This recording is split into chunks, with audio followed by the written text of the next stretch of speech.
Hi, this is Adam Onslaught for Global Onslaught, and we've been joined this evening. Well, let's say this evening, could be this afternoon, it really doesn't matter. But we have, nevertheless, Olan Parkinson is the drummer for Kill All the Gentlemen. And they're a band from Devon, or around that area, I should say. And they recently played Bloodstock Festival, and they've got themselves a video out at the moment called Rebellion. And a few gigs under their belt would be a fair thing to say.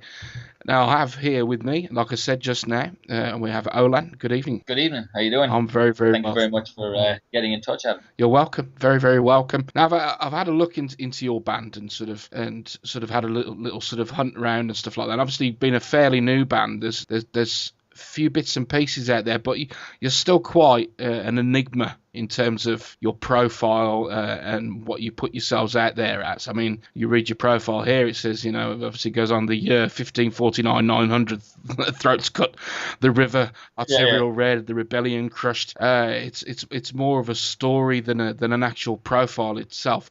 Tell us a little bit about what Kill All the Gentlemen are. Well, it was a slight reinvention, I suppose. As I said, as I was saying to you earlier, Adam, vocalist and guitarist, he had sort of various versions of the band going for years and years. And then we decided when I joined and we got a new bass player that we kind of just revamp and come up with a new name and just take a different approach. And we sort of did a bit of research. And I know we read stuff in Terrorizer, Metal Hammer, whatever, all the time, and online magazines. And the profiles were always the same. Such and such are a band or a 4-piece or a 5-piece from blah, blah, blah. Been together for this, et cetera, et cetera. And it's almost like it's a carbon copy and you just insert names and sort of times or what have you. So it really came about as a result of picking the name. And we kind of have to give Emma credit for this, because when we were doing the video for Rose All Evil Chose, which is on the EP, we were driving around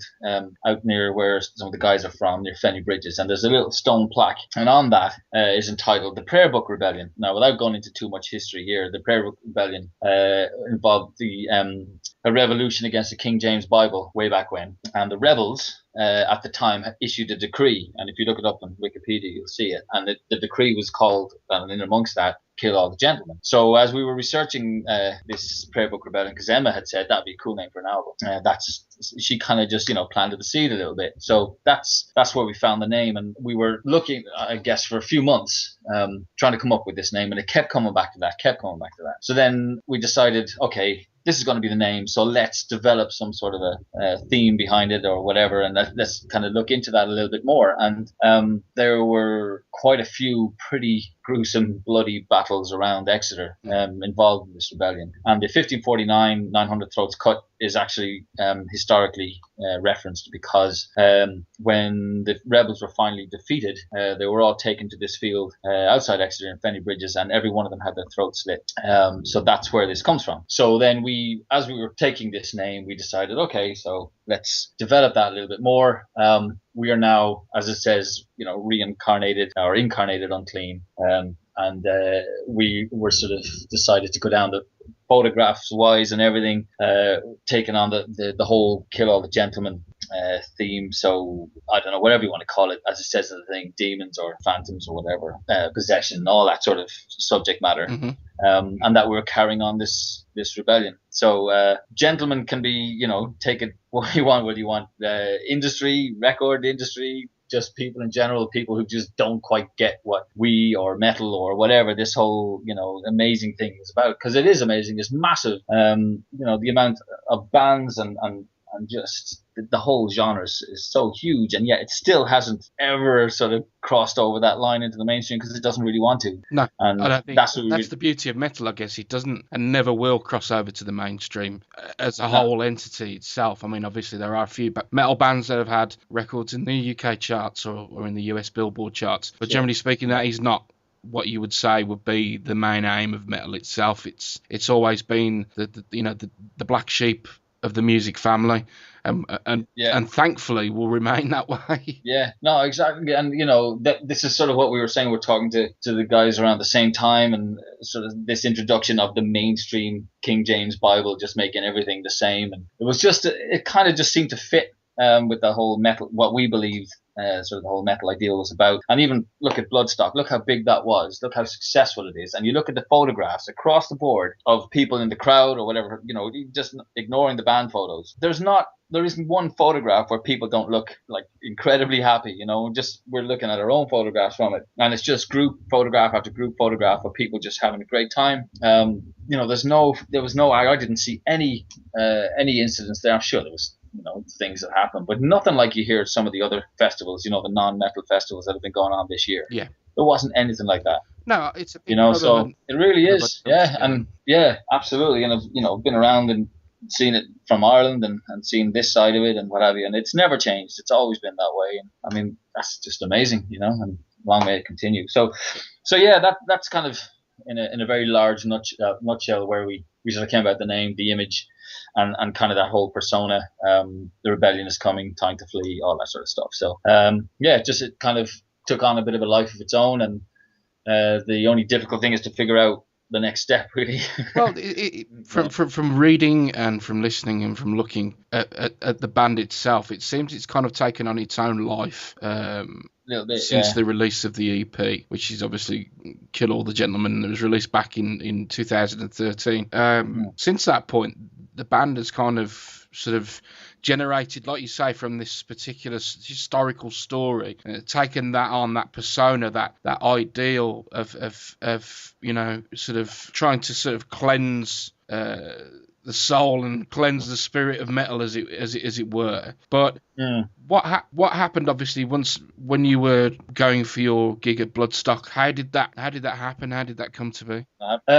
Well, again, obviously everyone was aware of Metal to the Masses, which is an amazing, just the whole sort of organization of it, the fact that it exists, the Battle of the Band side of it now I'm talking about. There's no doubt that it's it is so helpful. And even if bands don't get to, if they don't get right through, at least they're getting maybe, you know, 2 or 3 gigs under a high profile banner, and getting their name out there. But we did 2 years of them, and our experiences, and I'm just talking about our experiences, they weren't particularly good. And we just found that you had different bands, some of whom would enter in different regions. And, you know, some of them did quite well. And we sort of thought, well, what if some of these bands won both regions? They then, you know, there didn't seem to be proper governing of this. And we, you know, it means that they have taken someone else's opportunity to go through, because obviously they can only play one slot. And other things, just like the way the voting worked, and there was like, yeah, definitely there's going to be, you know, judges there, but the judges' votes didn't seem to carry much weight. It also depended on who the judges were. If you could bring 2 coachloads of people to a gig, you would go through, stuff like that. So we found that, you know, there was never begrudging about the bands that got through, because they were always good when it got to that level. But it just seemed a bit haphazard. We thought we could do this for year after year after year. And, you know, I suppose like all things, it's always going to be a popularity contest. And we thought we didn't want to keep doing that. Let's kind of try and plow our own furrow a little bit. So we stopped doing them. And then I guess it's like irony here, but as a slight little tag on to that, we saw the Hobgoblin video competition that was online, which obviously is still under the banner of Metal to the Masses. So we thought, well, let's stick the video for a rose on that. It doesn't require us to do anything, so therefore, you know, why not? So we stuck that on there, and that was almost, you know, it's nearly a year, because it's coming up to October. It's the Halloween competition. Yeah, so we shared it about, and obviously people were voting and what have you. And we kind of didn't think too much of it, because it ended up being hundreds of bands on it. And we thought, well, you know, what are the chances? So coming up to a couple of months afterwards, we'd been in touch with Simon, just emails, asking about, you know, about playing Bloodstock, and he was like, well, look, you know, I know you guys exist, I've heard your stuff, seen your video, if anything comes up, we'll sort of let you know. But, you know, there was never anything sort of more concrete than that. And then a couple of months beforehand, we thought, well, let's give it a final push. We sort of really started pushing the video. We thought, can't hurt, we're sitting at home in the evening doing nothing anyway, it's only on email.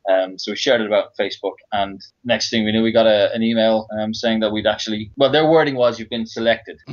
as this year. So I don't quite know how the voting system worked because you never get a tally. But all I knew was I got the email, and that was that. So yeah, and then Simon got in touch and he gave us the whole all the information, which wasn't. I've never seen anything like it. It was so detailed. It just realized this is in a different league here. We got to sort of really step up to the mark, sort of thing. And we found out our slot only a few weeks beforehand, and that was that. But a pretty incredible and quite, how to put it, sort of arduous period of the band's time, I guess. But I want to talk a little bit more about this EP that you released, the self-titled EP. Sure. It was recorded by James Dunkley, as everybody knows, who did Amon Amarth, Fun Loving Criminals, Anthrax, and it was done at the Foal Studios. Again, is an iconic place. So how did that come about? How did you land James Dunkley?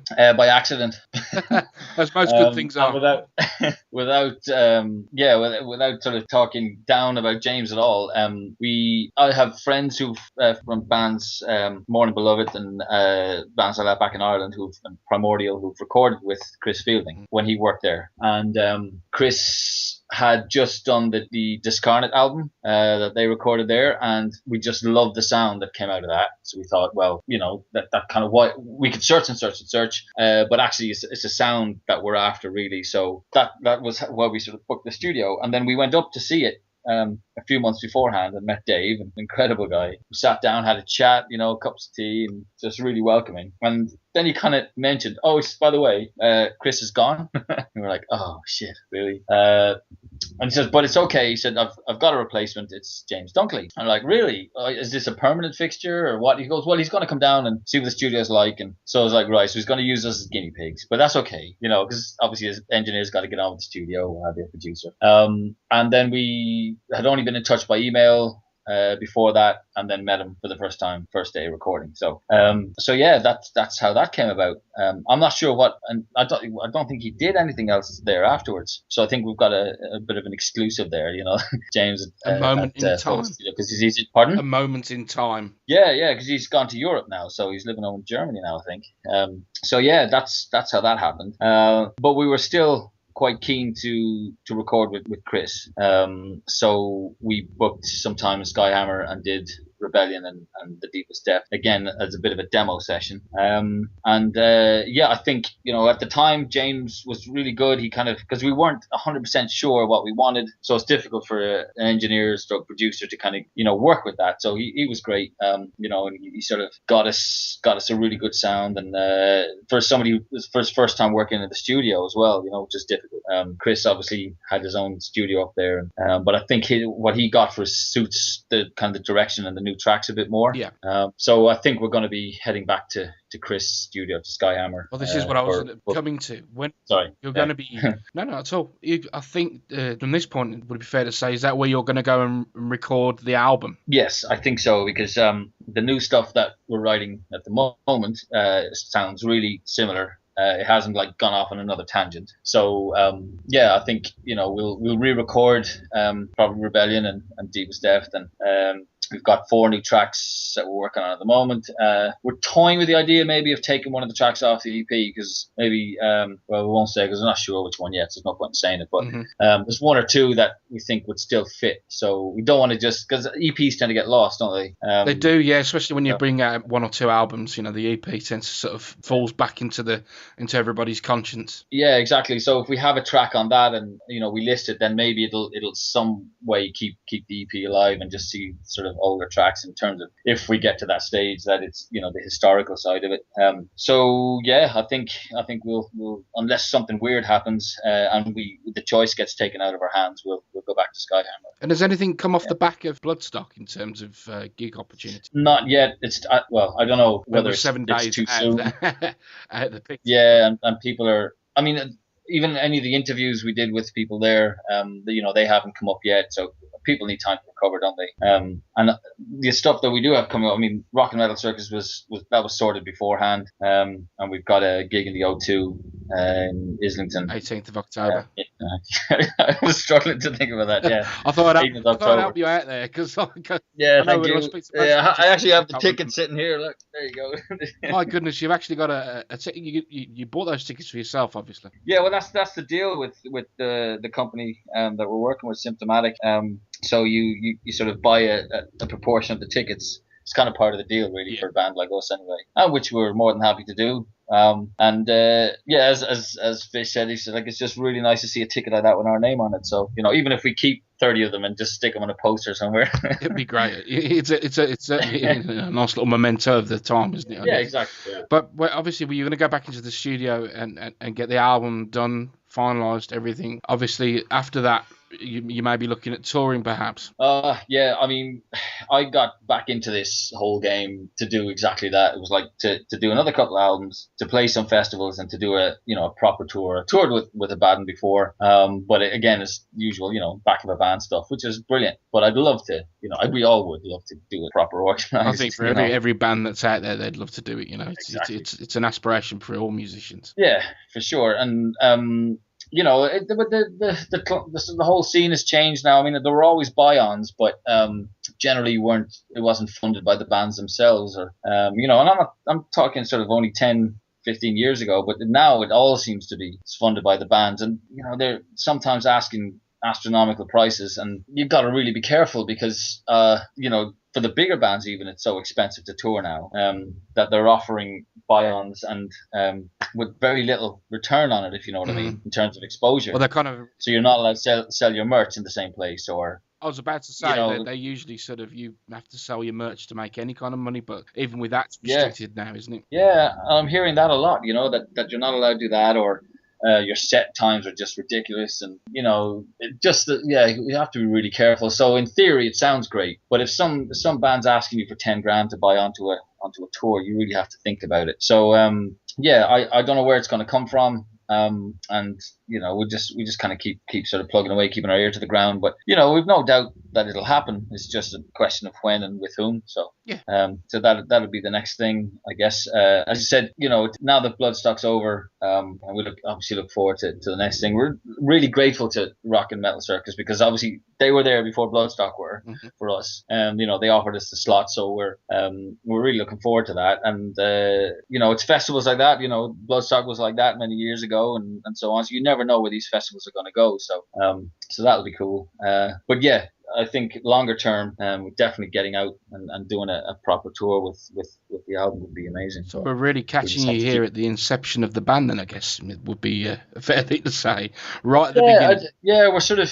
We've all been playing for a long time and all been through various guises and have various experiences and experience, but just trying to get all that to blend and to work in this sort of guise now is what's and there are so many people, as I said to you earlier, like yourself and Emma and what have you, who are in the background and sort of doing the trench work for bands like us, and you can't ever forget that stuff is going on, because I suppose it's very easy to get swept up in, if things do eventually take off, to get swept up in the, inverted commas, bigger media. But at the end of the day, it's easy for them because the work's done. They're not having to push you or whatever. You can't sort of get enough of these kind of things. I love doing it because that it's not monetary, motivated. It's just done really for sort of the love of it, and so I guess it's a level pegging. It just the more the word gets out and the more the name gets bandied about, then the better for us. So. Well, we do wish you the very best of luck, and with the EP and all your endeavours. This is a good springboard, Bloodstock, and I hope with Rock and Metal Circus as well, you'll win some more fans and follow your dreams, as it were. Kill All the Gentlemen EP is out now. Well, it's been out since September. Just tell us where we can buy a copy from. Well, at the moment, probably the best thing is just to contact the band on Facebook. Really, it's the easiest because, as I said, we're getting the website redone at the moment, so the merch page isn't working just yet. That's what we've been doing. People have just been messaging us, and we've been sending out stuff, whatever they ask for, and it's just generally through sort of PayPal or what have you. On the website, once that's up, then they can get on. It's quite simple because you've only got a t-shirt and a EP at the moment. Fantastic. Well, let's It's hope quite simple. you'll need to build your merch portfolio for when you do finally tour. But for the time being, I just want to say thank you very much, Olan, for joining us. And thank you. We will see you. Actually, we'll see you at Rock and Metal Circus, which is next month. Circus, and obviously with gigs in the future. Thanks ever so much for joining us here on Global Onslaught, and best of luck, my friend. Thank you.